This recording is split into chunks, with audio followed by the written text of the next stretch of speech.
এখানে যারা আছেন, আপনার ছেলে যেন আওয়ামী লীগ বিএনপি যত ধরনের রাজনীতি আছে কোনো রাজনীতির সাথে সম্পৃক্ত না হয়। মনে রাখবেন, গণতান্ত্রিক রাজনীতি ইসলামের মধ্যে নাই। এই যে রাজনীতির খেলা যে চলছে, একদল আসতেছে আরেক দল যাচ্ছে, একজন মারে আরেকজন মরে, এই যে সিস্টেমটা চলছে, আপনার ছেলে মেয়েকে রাজনীতি থেকে দূরে রাখবেন। আপনার ছেলে মেয়ে যেন কোনো মানুষের গোলামে পরিণত না হয়। আপনার ছেলে মেয়ে রাজনীতি থেকে বাঁচাবেন। কেন? যারা গণতন্ত্রের হুতা তারাই বাঁচতে পারে নাই গণতন্ত্রের সুবল থেকে।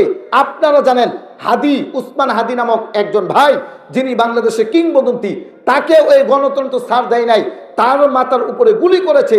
সুতরাং আপনার দায়িত্ব হচ্ছে আপনার ছেলে আপনার মেয়ে কোনোভাবেই যেন রাজনীতির সাথে সম্পৃক্ত না হতে পারে। আপনার ছেলেকে টান দিয়ে ফিরে রাখবেন। আপনি পিতা, আপনার ছেলে এক বেলা কম খাবে, দুই বেলা কম খাবে, এরপরেও যেন আপনার ছেলে রাজনীতির সাথে সম্পৃক্ত না হয়। রাজনীতি, এই যে বর্তমান যে প্রচলিত রাজনীতি, গণতান্ত্রিক রাজনীতি, এটা ইসলামের বাহিরের এক জিনিস, এটা ইসলামের ভিতরে এক জিনিস না। সুতরাং গণতান্ত্রিক সিস্টেমে আপনার ছেলে মেয়ে যেন রাজনীতির সাথে সম্পৃক্ত না হয়, কোনো নেতার কর্মী না হয়, কোনো নেতার সদস্য না হয়, কোনো নেত্রীর অনুসরণ যেন না করে, এই বিষয়টা লক্ষ্য রাখবেন। এটা আপনার ইমানি দায়িত্ব। এই বিষয়টা আপনাকে লক্ষ্য রাখতেই হবে, নতুবা আপনার সন্তান জাহান্নামের দিকে চলে যাচ্ছে অবস্থা। এখন যদি আপনাকে বলা হয় আপনার ছেলে অ্যাক্সিডেন্ট করেছে, আপনি ফোন রেখে দৌড়াবেন, কোথায় যাবেন, কিভাবে চিকিৎসা করবেন, আপনার মাথার হুঁশ থাকবে না। আর এই দিক থেকে আপনার ছেলে জাহান্নামের দিকে চলে যাচ্ছে, রাজনীতির নামে বিধবাদের কাঠ মেরে খাচ্ছে, রাস্তার টাকা মেরে খাচ্ছে, মানুষের অসহায় মানুষের 10 কেজি চাইলের কাঠ মেরে খাচ্ছে। আপনি এটাকে সফলতা মনে করতেছেন? এটা সফলতা না, এটা ব্যর্থতা। আরে মানুষ তো আল্লাহর ঘর মসজিদের টাকা আনে, 2 লক্ষ টাকা আনে, 1.5 লক্ষ খায়, আর 50,000 টাকা মসজিদে দেয়। ঠিক কিনা বলে? এমন রাজনীতি দরকার নাই। খেলাফত সিস্টেমের মাধ্যমে রাজনীতি হবে। এই পৃথিবীর মধ্যে আল্লাহর জমিনে আল্লাহর দ্বীন বাস্তবায়ন হবে। সালফে সালেহিন নবীগণ যেভাবে পৃথিবী শাসন করেছেন, সাহাবী কেরাম যেভাবে পৃথিবী শাসন করেছেন, ঠিক এইভাবে এই পৃথিবীর মধ্যে ক্ষমতা চলবে, বাস্তবায়ন হবে। আব্রাহাম লিঙ্কনের 200 বছরের কাল্পনিক একটা সিস্টেম, যেটা ইসলামের সাথে পুরাটাই সাংঘর্ষিক, এমন কোনো বিষয়ের মধ্যে যেন আপনার সন্তান আমার সন্তান সম্পৃক্ত না হয়। আল্লাহ তাআলা তৌফিক দান করুন, সকলে না আমিন।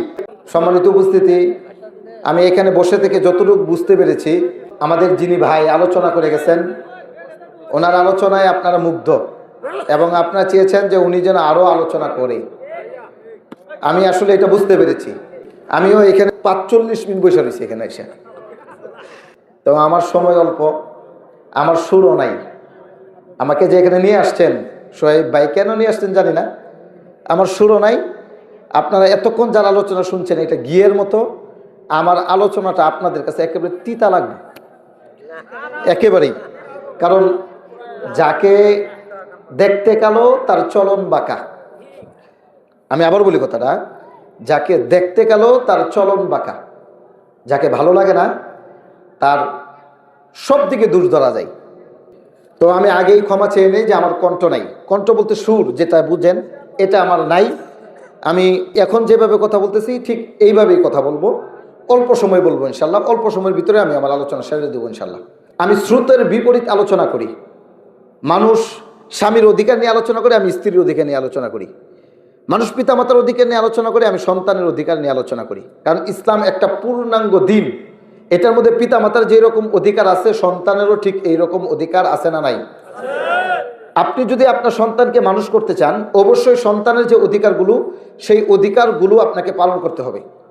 মনে রাখবেন, একটা দেশ স্বাধীন করা যতটুকু কঠিন, বর্তমান সময়ে নিজের ছেলে মেয়েকে মানুষ করা এর চাইতে কঠিন। বর্তমান সময়ের মধ্যে একটা দেশ স্বাধীন করা যতটুকু কঠিন মনে হয় আপনার কাছে, এই সময়ে একটা ছেলে মেয়েকে মানুষ করা এর চাইতে বেশি কঠিন মনে হয়। এই জন্য ছেলে মেয়েকে কিভাবে মানুষ করবেন, মানুষের মতো মানুষ করবেন, সেই লক্ষ্যে আলোচনা মনোযোগ সহকারে শুনবেন। আমরা এখানে যারা বসে আছি সকলেই মানুষের সন্তান, মানুষের বাচ্চা। অনেক সময় আমরা বলি অমুকের ছেলেটা মানুষ হইল না রে, মানুষ হইল না। তাহলে কি হয়েছে ভাই? সে কি মানুষ না? মানুষ। এরপরেও আমরা তাকে মানুষ বলি না। কারণ কি? দেখতে মানুষের মতো, কিন্তু আমরা তাকে মানুষ বলতে পারতেছি না। কারণ হচ্ছে তার মনের ভিতরে মনুষ্যত্ব যে বুধ, মানুষের যে একটা গুণাগুণ, এই গুণাগুণটা তার ভিতরে নাই। এই জন্য আমরা বলি অমুকের ছেলেটা মানুষ হইল না। কিন্তু দেখেন মুরগির ডিম থেকে যখন বাচ্চা ফুটে আমরা চোখ বুজে সবাই বলি এটা মুরগির বাচ্চা। যখন হাঁসের ডিম থেকে বাচ্চা ফুটে আমরা সকলেই বলি হাঁসের বাচ্চা। গরু যখন বাচ্চা প্রসব করে তখন আমরা এটাকে বলি গরুর বাচ্চা। কিন্তু মানুষের পেট থেকে জন্মগ্রহণ করলেই ওই ব্যক্তিকে মানুষ বলা যায় না, ওই ব্যক্তিকে মানুষ বানাতে হয়। সুতরাং মানুষ বানানোর জন্য পিতামাতার দায়িত্ব আছে না নাই? আরো জুড়ে বলতে হবে, আছে না নাই? আপনার সন্তানকে কিভাবে মানুষ করবেন এই জন্য জানবেন। আমি আপনাদের সম্মুখে 15টা অধিকার বলবো সন্তানের। এই অধিকার যদি পালন করতে পারেন আমি আশাবাদী যখন বয়স আপনার বেশি হয়ে যাবে বৃদ্ধ বয়সে আপনাকে বৃদ্ধাশ্রমে যেতে হবে না। যদি আপনি সন্তানের অধিকারগুলো পালন করতে পারেন তাহলে এই সন্তান কখনো আপনার সাথে নাফরমানি করবে না, আপনাকে দৌড়ে কখনো পিটাইবে না, আপনার সন্তান নেশাখোর হবে না, আপনার সন্তান জুয়াচুর হবে না, আপনার সন্তান মানুষের অনিষ্ট করবে না যদি সন্তানের অধিকারগুলো পালন করতে পারেন। অধিকার বলবো 15টা। আওয়াজ করে বলেন কয়টা? 15।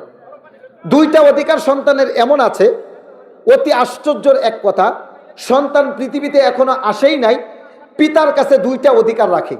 আপনি বলবেন হুজুর এটা কিভাবে সম্ভব? সন্তান এখনো পৃথিবীতে আসে নাই, এরপরেও সন্তান পিতার কাছে 2টা অধিকার রাখে, এটা কিভাবে হতে পারে? আমি আপনাদেরকে দলিল দিব, কোরআন এবং হাদিস ভিত্তিক আপনাদেরকে জানানোর চেষ্টা ফিকির করব এটা কিভাবে। তাহলে বলেন সন্তান পৃথিবীতে আসার আগে পিতার কাছে অধিকার রাখে কয়টা? আওয়াজ করে বলেন কয়টা? 2টা। এখনো আসেই নাই কিন্তু পিতার কাছে 2টা অধিকার রাখে। কি কি অধিকার? 1 নম্বর অধিকার, সন্তানের অধিকার হচ্ছে পিতার কাছে জন্মগ্রহণ করার আগেই বাবা তুমি আমার জন্য একটা ভালো মা নিয়ে আসবা। এটা সন্তানের 1 নম্বর অধিকার।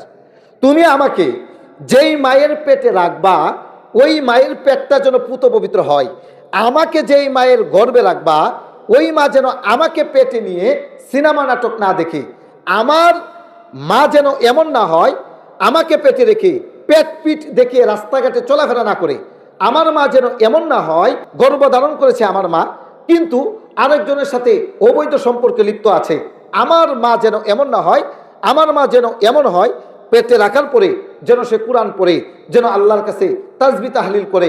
এটা সন্তানের 1 নম্বর অধিকার যে বাবা তুমি আমাকে যে জন্ম দিবা, যে মায়ের পেটে আমাকে রাখবা, এই মায়ের পেটটা যেন পুত পবিত্র হয়, প্রেম প্রীতি ভালোবাসা করে বিয়ের আগে প্রেমিকের সাথে অবৈধ সম্পর্ক করে পেট নষ্ট করেছে এমন নারী আমাকে আমার মা হিসেবে তুমি ব্যবহার করো না। কেন? মনে রাখবেন যদি আপনি একটা শিক্ষিত মা দিতে পারেন তাহলে একটা শিক্ষিত জাতি দেওয়া একেবারে সহজ। এই জন্য সন্তানের 1 নম্বর অধিকার পৃথিবীতে আসার আগেই বাবার কাছে রাখে, বাবা তুমি বিবাহ করবা এমন একটা মেয়ে দেখে যেই মেয়েটা হয় ধার্মিক সৎ নারী। দলিল কি হুজুর? সহিহ বুখারী 5090 নম্বর হাদিস, ওয়ালা রাসূলুল্লাহ সাল্লাল্লাহু আলাইহি ওয়াসাল্লাম তুনকাহুল মারআতু লিআরবাঈন। আল্লাহ নবী বলেছেন নারীদেরকে বিবাহ করা হয় মূলত 4টা জিনিস দেখে।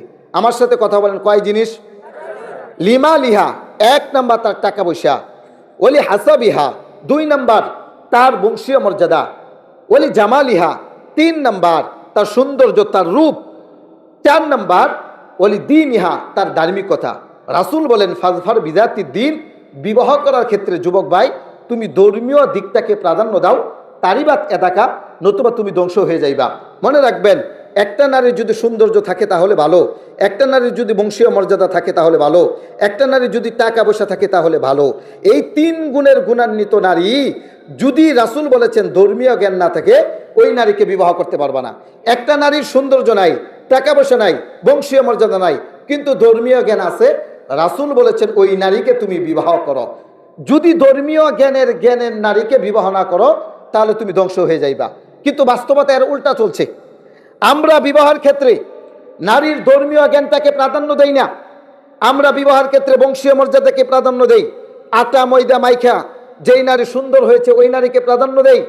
আমরা মেয়ের বংশ দেখি, আমরা টাকা পয়সা দেখি। এই জন্য দেখবেন না আমাদের সমাজের মধ্যে যৌতুকের একটা প্রথা আছে না নাই? আরো জোরে বলেন আছে না নাই? নারীকে বিবাহ করে যৌতুক নিয়ে, অথচ যৌতুক ইসলামে হালাল না হারাম? আরো জোরে বলেন হালাল না হারাম? আমাদের আইন অনুযায়ী যৌতুক হালাল না হারাম? হারাম। বাংলাদেশের সংবিধান অনুযায়ী যৌতুক হারাম। সুতরাং যারা যৌতুক দেয় যারা যৌতুক নেয় সমান অপরাধী। মনে রাখবেন, আপনাকে বলে যাই, এই যে মিস্টার বাবা, এই যে মিস্টার ভাই, আপনি বিবাহ করবেন, যৌতুক নিয়ে বিবাহ করার আগে আপনাকে বলে যাই, যৌতুকের টাকা আপনার জন্য হালাল নয়, এটা হারাম। যৌতুক নেওয়ার আগে আপনাকে 1000 বার ভাবতে হবে। যৌতুকের টাকার চাল কিনে ভাত খেলে ওই ইবাদত আল্লাহ কবুল করবে না। মনে রাখবেন, যৌতুকের টাকা নেওয়ার চাইতে এই যে বালিচান্দা বাজারে বসে বসে ভিক্ষা করবেন, এই ভিক্ষার টাকা আপনার জন্য হালাল, কিন্তু যৌতুকের টাকা আপনার জন্য হালাল হতে পারে না। সম্মানিত উপস্থিতি, এই জন্য যৌতুক দিব না, যৌতুক নিব না, যৌতুক জঘন্যতম একটা পাপের কাজ। এইখানে বসে আছেন অনেক মানুষ যারা যৌতুক নিয়েছেন, 24 ঘন্টা যেতে যেতেই যৌতুকের টাকা ফেরত দিতে হবে, নতুবা কিয়ামতের ময়দানে আপনাকে আসামির কাঠগড়ায় দাঁড়াতে হবে। ঠিক কিনা বলেন? এই জন্য যৌতুক দিব না, যৌতুক নিব না।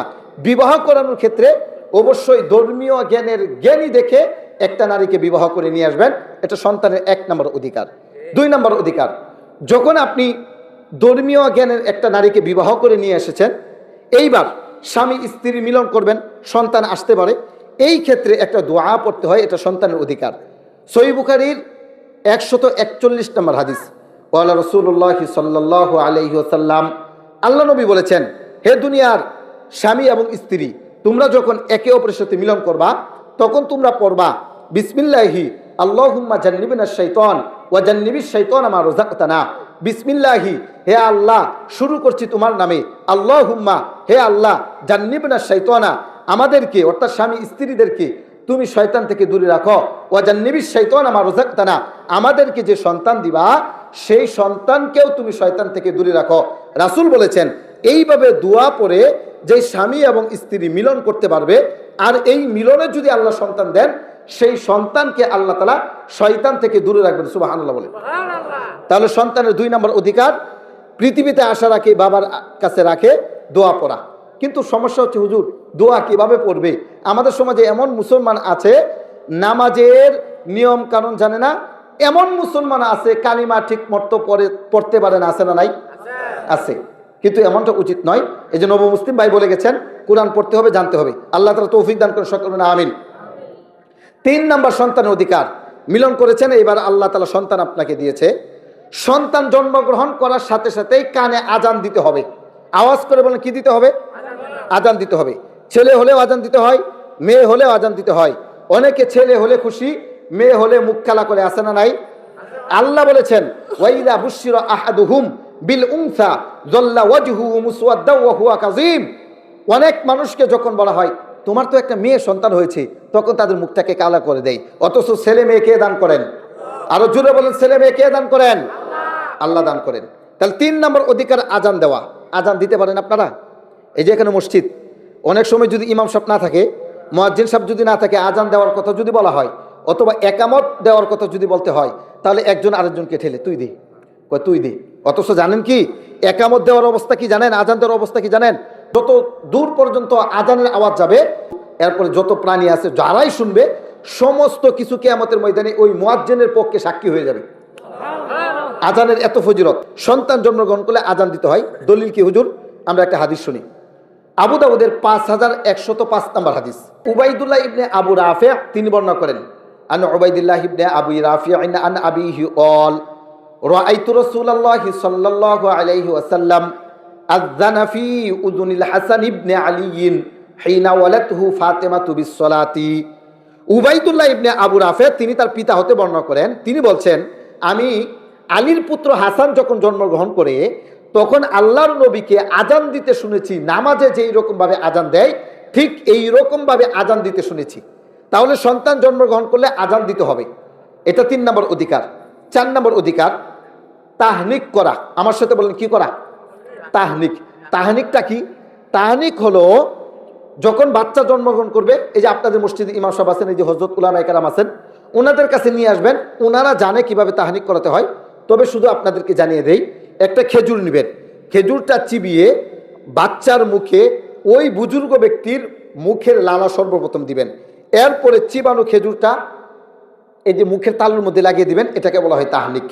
এবার হাদিস শুনেন, সহিহ বুখারীর 3909 নম্বর হাদিস। আসমা রাদিয়াল্লাহু তাআলা আনহা বলেন, আনা আসমা রাদিয়াল্লাহু তাআলা আনহা আন্নাহা হামালাত বি আব্দুল্লাহ ইবনে জুবাইর। আসমা রাদিয়াল্লাহু তাআলা আনহা বলেন, আমি আব্দুল্লাহ ইবনে জুবাইরকে পেটে ধারণ করলাম। ওয়ালাত ফাখরস্তু ওয়া আনা মুতিম্মুন, এরপরে আমি মক্কা থেকে হিজরত করলাম মদিনার দিকে এমন অবস্থায় যে আমি আসন্ন প্রসবা, যে কোনো সময় আমার বাচ্চা হয়ে যেতে পারে। ফা আতাইতুল মাদিনাতা ফানাজালতু বি উবাইন, কুবা নামক স্থানে গিয়ে সেখানে আমি অবতরণ করলাম। ফা ওয়ালাদতুহু বি উবাইন, কুবার মধ্যে আব্দুল্লাহকে প্রসব করলাম। ফা আতাইতু বিহিন নাবিয়্যা সাল্লাল্লাহু আলাইহি ওয়াসাল্লাম, এরপরে আব্দুল্লাহকে নিয়ে রাসূলের কাছে গেলাম, রাসূলের কুলে দিলাম। ফা ওয়াদাতুহু ফি হাজরিহি, রাসূল কুলে নিলেন, কুলে নিয়ে বাচ্চার দিকে তাকাইলেন। সুম্মা দাআ বিতামরাতিন, এরপরে তিনি একটা খেজুর আনালেন। ফামাদাগাহা সুম্মা তাফালা ফিহি, এরপরে খেজুরটা তিনি চিবাইলেন, চিবিয়ে বাচ্চার মুখে রাসূলের মুখের লালা লাগিয়ে দিলেন। কাজেই ফাকানা আউয়ালা শাইইন দাখলা জাওফাহু রিউ রাসূলিল্লাহি সাল্লাল্লাহু আলাইহি সাল্লাম, আব্দুল্লাহর পেটে সর্বপ্রথম যেই খাবারটা পৌঁছেছে সেটা হচ্ছে রাসূলের মুখের লালা। সুম্মা হান্নাকাহু বিতামরাতিন, এরপরে রাসূল চিবানো খেজুর দ্বারা বাচ্চাকে তাহনিক করিয়ে দিলেন। এই হলো এক হাদিস। আরেকটা হাদিস আমরা শুনি, সহিহ বুখারীর 5467 নম্বর হাদিস। আনাবি মুসা অল উলিদ আলী গুলামুন ফা আতাইতু বিহিন নাবিয়্যা সাল্লাল্লাহু আলাইহি ওয়াসাল্লাম, আবু মুসা বলেন যে আমার একটা সন্তান হলো, সন্তানটা নিয়ে আমি রাসূলের কাছে গেলাম। ফাসাম্মাহু ইব্রাহিম, রাসূল এই সন্তানের নাম রাখলেন ইব্রাহিম। ফা হান্নাকাহু বিতামরাতিন, খেজুর দ্বারা রাসূল এই সন্তানের তাহনিক করালেন। তাহলে এই দুইটা হাদিস প্রমাণ করে সন্তানের 4 নম্বর অধিকার, সন্তানকে তাহনিক করাতে হবে। 5 নম্বর অধিকার, সন্তানের জন্য বরকতের দোয়া করা। যখন নবজাতক সন্তান পৃথিবীতে আসে আমরা দেখতে যাই, দেখতে যাওয়ার পরে বর্তমান যেহেতু নেটের যুগ, একটা ফটো তুলি, ফুটে তোলার পরে ফেসবুকে একটা স্ট্যাটাস দেই, বাবা হয়ে গেলাম, দাদা হয়ে গেলাম, ফুফা হয়ে গেলাম ইত্যাদি। এরকম করি কি করি না? না। সন্তান কুলে নেওয়ার পরে আমাদের মা চাচি খালারা বলে তুমি তোমার ভাগ্নাকে কুলে নিবা, কত টাকা দিবা, এরকম বলে। শুধু টাকা না, সন্তান কুলে নেওয়ার পরে আপনাকে বরকতের দোয়া করতে হবে। হুকুমটা কার? এটা সন্তানের 5 নম্বর অধিকার। এ সম্পর্কে একটা হাদিস আমরা শুনি, আবু দাউদের 5106 নম্বর হাদিস। আম্মা জান আয়েশা রাদিয়াল্লাহু তাআলা আনহা বলেন, কানা রাসূলুল্লাহ সাল্লাল্লাহু আলাইহি ওয়াসাল্লাম ইউতা বিসসিবিয়ান ফায়াদউ লাহুম বিল বারাকা। আম্মা জান আয়েশা বলেন রাসূলের কাছে যখন নবজাতক কোন সন্তানকে নিয়ে আসা হতো তিনি কুলে নিতেন, কুলে নেওয়ার সাথে সাথে এই সন্তানটার জন্য বরকতের দোয়া করতেন। আইয়ুব আস-সুখতিয়ানী রাহিমাহুল্লাহ তিনি বলেছেন, তাবারানী 1 নম্বর খণ্ড 294 নম্বর পৃষ্ঠায় এসেছে, তিনি বলতেন যে আল্লাহু মুবারাকান আলাইকা ওয়া আলা উম্মতি মুহাম্মদ, তোমার এই সন্তানকে তোমার জন্য এবং উম্মতে মুহাম্মদের জন্য বরকতপূর্ণ বানিয়ে দেখ। তিনি এইভাবে দোয়া করতেন। তার সন্তানের 5 নম্বর অধিকার, নবজাতক সন্তানকে যখন আমরা দেখতে যাব সন্তানের জন্য বরকতের দোয়া করব। 6 নম্বর অধিকার, আকিকা করবেন। আওয়াজ করে বলেন কি করবেন? আজকের এই আলোচনা থেকে আকিকা সম্পর্কে A to Z জেনে যাবেন। আজকের এই আলোচনা পরে আকিকা সম্পর্কে আর কাউকে কোনো প্রশ্ন করতে হবে না, বিস্তারিত জেনে যাবেন। 1 নম্বর কথা, হুজুর আকিকা কততম দিনে করব? সন্তান জন্মগ্রহণ করলো কততম দিনে আকিকা করতে হয় এই সম্পর্কে একটা হাদিস আমরা শুনি, সুনান নাসাইর 4220 নম্বর হাদিস। আন সামুরা ইবনে জুনদুব আন রাসূলিল্লাহি সাল্লাল্লাহু আলাইহি ওয়াসাল্লাম ক্বাল, সামুরা ইবনে জুনদুব রাদিয়াল্লাহু তাআলা আনহু তিনি বলছেন, কুল্লু গুলামিন রাহিনুন বিআকিকাতিহি, প্রত্যেক সন্তান ছেলে হোক মেয়ে হোক সেও আকিকার সাথে আবদ্ধ। প্রতিটা সন্তান ছেলে হোক মেয়ে হোক সেও আকিকার সাথে আবদ্ধ থাকে। সুতরাং তোমরা এই ছেলে মেয়ের জন্য 7ম দিনে আকিকা করবা। আওয়াজ করে বলেন কততম দিনে? 7তম দিনে। তাহলে আমরা এই হাদিস থেকে জানতে পারলাম সুনান নাসাই 4220 আকিকা করতে হয় 7 দিনের দিনও, এটা সুন্নত। এইবার হুজুর আকিকা যে করব, ছেলের জন্য কয় পশু, মেয়ের জন্য কয় পশু, এটা জেনে যান। এ সম্পর্কে আমরা একটা হাদিস শুনি। হাদিসটা রয়েছে জামিউ তিরমিজির 1313 নম্বর হাদিস। আয়েশা রাদিয়াল্লাহু তাআলা আনহা তিনি বলছেন, আন্না রাসূলুল্লাহ সাল্লাল্লাহু আলাইহি ওয়াসাল্লাম আমারহুম আনিল গুলামি শাতানে মুকাফিআতানে ওয়া আনিল জারিয়াতি ওয়াহিদা। আল্লাহ নবী বলেছেন, হে দুনিয়ার মানুষ, তোমাদের যখন ছেলে সন্তান জন্মগ্রহণ করবে তখন তোমরা 2টা পশু জবাই করবা। আওয়াজ করবেন কয় পশু? 2 পশু। ওয়া আনিল জারিয়াতি ওয়াহিদা, মেয়ে শিশু জন্মগ্রহণ করলে তোমরা 1টা পশু জন্মগ্রহণ করবা। তাহলে আমরা এই হাদিস থেকে জানতে পারলাম ছেলে মেয়ে জন্মগ্রহণ করার 7 দিনের দিনে আকিকা করতে হয়। ছেলে যদি হয় 2 পশু, মেয়ে যদি হয় 1 পশু। এইবার হুজুর পশুটা যে জবাই করব, এই পশুটা নর নাকি মাদি, কোন পশু জবাই করব? এই একটা প্রশ্ন জাগে না? এই একটা হাদিস আপনারা শুনেন, জামিউ তিরমিজির 1516 নম্বর হাদিস। উম্মু কুরস রাদিয়াল্লাহু তাআলা আনহা রাসূল সাল্লাল্লাহু আলাইহি ওয়াসাল্লামের কাছে এসে প্রশ্ন করেছেন, সাআলাত রাসূলুল্লাহ সাল্লাল্লাহু আলাইহি ওয়াসাল্লাম আনিল আকিকা। আকিকা সম্পর্কে উম্মু কুলসুম রাদিয়াল্লাহু তাআলা আনহা এসে বলছেন, আল্লাহ নবী আপনি আমাকে আকিকা সম্পর্কে বলেন, কিভাবে আকিকা করতে হয় বিস্তারিত জানতে চাই। রাসূল সাল্লাল্লাহু আলাইহি ওয়াসাল্লাম বলেছেন, মাল গুলামি শাতানে ওয়া আনিল জারিয়াতি শাতুন। মনে রাখবেন, প্রতিটা ছেলে শিশুর জন্য 2টা করে পশু, প্রতিটা মেয়ে শিশুর জন্য 1টা করে পশু। লা ইয়াদুররুকুম যুকরানান কুননা আম ইনাসান। ওই পশুটা নর হতে পারে, মাদিও হতে পারে, কোনো সমস্যা নেই। তাহলে 3টা জিনিস জানলাম। আকিকা 7ম দিনে করতে হয়। ছেলের জন্য কয় পশু, মেয়ের জন্য কয়টা, 1টা। এটা জেনে ফেললাম। এইবার ওই পশুটা নর হতে পারে, মাদিও হতে পারে, কোনো সমস্যা নাই। এইবার হুজুর আকিকার গোশত কি করব? কে খেতে পারবে, কে খেতে পারবে না? এক কথায় বুঝেন, সবাই খেতে পারবে। গরিব মানুষ, ধনী মানুষ, যার আকিকা তার বাবা মা আত্মীয় স্বজন সবাই খেতে পারবে। ইভেন যার আকিকা ওই ব্যক্তিও তার আকিকার গোশত খেতে পারবে, যদি সে খেতে পারে। কথা কি বুঝেছেন? তাহলে আকিকা সম্পর্কে আমরা একেবারে ক্লিয়ার। আকিকা 7ম দিনে করবেন। আকিকা ছেলে হলে 2 পশু করবেন, মেয়ে হলো 1 পশু দিবেন। এরপরে ওই পশুটা নর হোক মাদি হোক, কোনো সমস্যা নাই। আকিকার গোশত সকলেই খেতে পারবে। আকিকা দেওয়া হচ্ছে সুন্নত। মনে থাকবে তো ইনশাল্লাহ? আল্লাহ তাআলা তৌফিক দান করুন, সকলে আমিন। এই ছিল ছেলের মেয়ের 6 নম্বর অধিকার। এইবার 7 নম্বর অধিকার। 7ম দিনে মাথার চুলগুলোকে কেটে, ছেলে হোক মেয়ে হোক, 7ম দিনে সম পরিমাণ রূপা সদকা করে দেওয়া সুন্নত। এটা খুবই গুরুত্বপূর্ণ একটা আমল। এতে আপনার ছেলে মেয়ের বিপদ আপদ দূর করে দিবেন কে? আল্লাহ তাআলা দূর করে দিবেন। এই সম্পর্কে একটা হাদিস শুনেন, জামিউত তিরমিজির 1519 নম্বর হাদিস।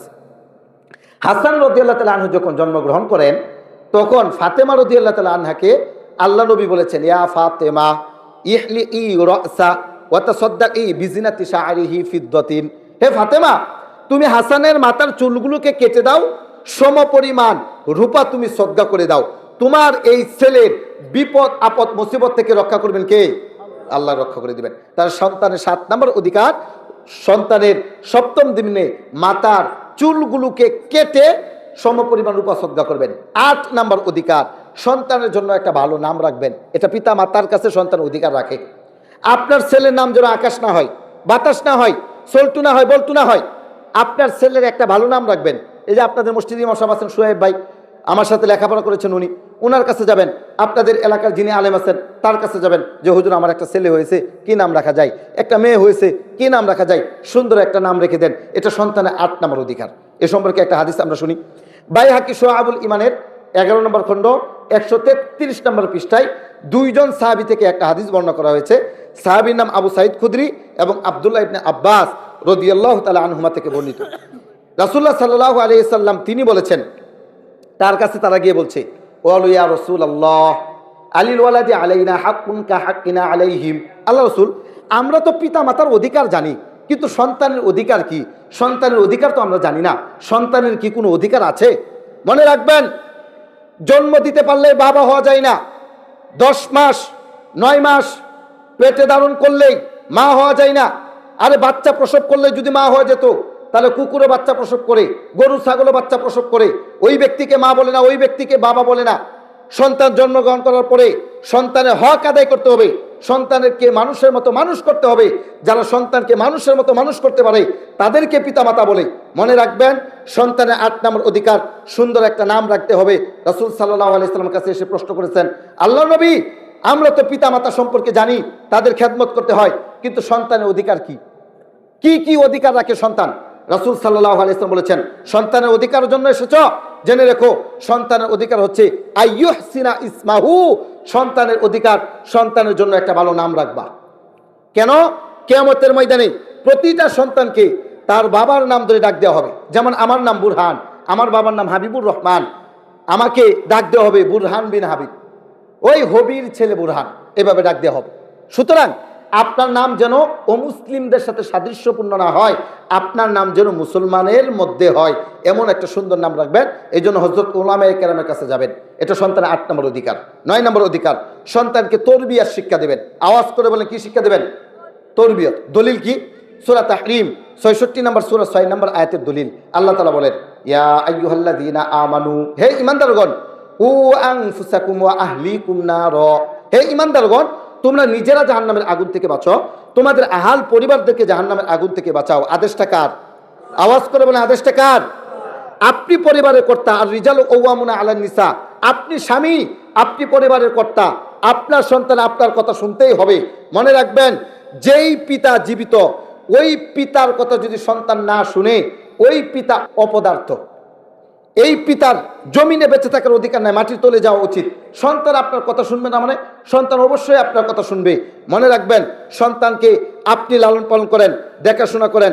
আল্লাহ রসুল সাল্লাল্লাহু আলাইহি সাল্লামের হাদিস রয়েছে এ সম্পর্কে। আল্লাহ তাআলা কোরআনে সূরা তাহরিম 66 নম্বর সূরার 6 নম্বর আয়াতে বলেছেন, ইয়া আইয়ুহাল্লাযীনা আমানু, হে ঈমানদারগণ, নিজেও জাহান্নামের আগুন থেকে বাঁচবা, তোমাদের আহাল পরিবারদেরকে জাহান্নামের আগুন থেকে বাঁচাইবা। আপনার সন্তান আপনার পরিবারের অন্তর্ভুক্ত, আপনার স্ত্রী আপনার পরিবারের অন্তর্ভুক্ত। আপনি নিজেও জাহান্নামের আগুন থেকে বাঁচবেন, পরিবারকেও জাহান্নামের আগুন থেকে বাঁচাবেন। আপনার সন্তানকে জাহান্নামের আগুন থেকে রক্ষা করা এটা আপনার দায়িত্ব। আপনার সন্তান কার সাথে চলাফেরা করে, কার সাথে রাজনীতি করে, কোথায় যায়, কিভাবে চলাফেরা করে, প্রতিটা দেখাশোনা করা আপনার দায়িত্ব।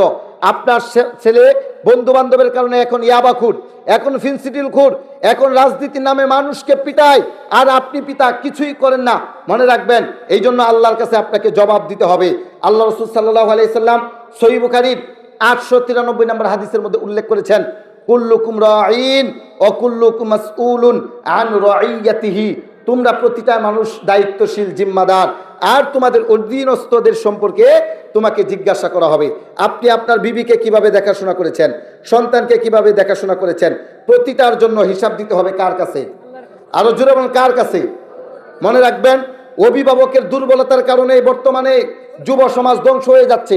যুব সমাজের যেই অধপতন বর্তমান সমাজে চলছে, যুব সমাজ মা বাবাকে মানে না, যুব সমাজ মুরব্বীদেরকে মানে না, যুব সমাজ মসজিদের ইমাম সাহেবকে মূল্যায়ন করে না, মাদ্রাসার আলেমদেরকে মূল্যায়ন করে না।